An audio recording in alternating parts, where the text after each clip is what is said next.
Welcome to the Kelley's Pace YouTube channel. My name is Andrew. Today we're going to be taking a look at the new Brooks Ghost 18. The Ghost is a long-running fan favorite in the Brooks lineup. It's the Toyota Camry of running shoes. Daily, reliable, comfortable but not too plush, durable, and relatively affordable within the grand scheme of things. So the question on everybody's mind is going to be, they didn't mess everything up with this year's model update, did they? The good news for Ghost fans is that if you like the 17, you're gonna like the 18 too. Let's dive in and take a look at how the Ghost 18 differs from the 17.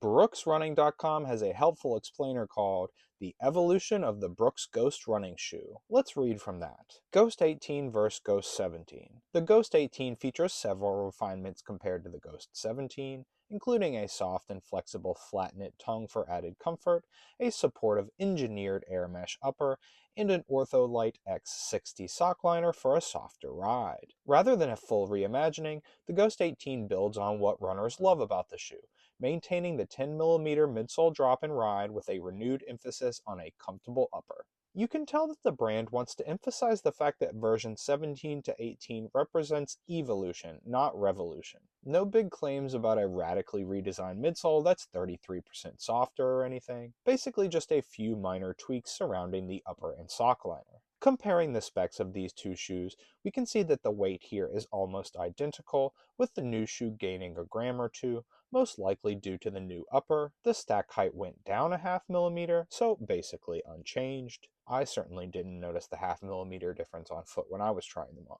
The Ghost has long been known as a high drop shoe option, and this is retained at 10mm for this year's model. High drop shoes can be good for those who want to take pressure off the lower leg, such as calves, Achilles, and ankles, and distribute that load higher up the kinetic chain towards the knee, hip, etc. And it's certainly nice to see that the price has remained the same as well at $150. In 2026, $150 is on the low price end for a new high quality running shoe. So how did we find the Ghost 18 run and walk experience here at Kelley's Pace? Well, here were my notes. New shoe is a bit softer on the run. New shoe slightly better on the walk as well. Feels like the stack height is the same. New tongue feels a bit nicer with a more forgiving shape. New circular laces are super soft, and similar amount of durable rubber underfoot. The upper seems likely to be a bit more breathable in the new shoe.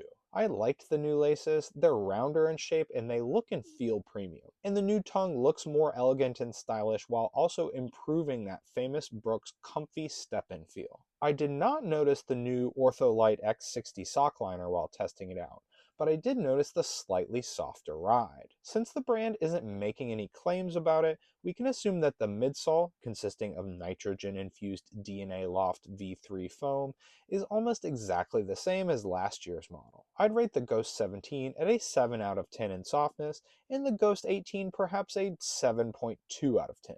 Perhaps we can attribute that small softness increase to the new sock liner. Viewing the sock liners, I was surprised at first to see that the old shoe also has an Ortholite sock liner. I guess the new Ortholite sock liner is simply a fancier, softer model that Ortholite also offers. Looking at them, visually they seem almost identical, even down to whatever product code they have stamped in the bottom, but they feel clearly different in hand, with the Ghost 18's new sock liner feeling softer and squishier. I'd say 95% of a running shoe's feel comes down to the midsole foam, not the sock liner foam. That's why it's okay to remove running shoe sock liners and replace them with third-party inserts for comfort or pain relief. You still get the real feel of the shoe even without the factory sock liner. So for some of y'all who use inserts, the sock liner difference will be fully irrelevant.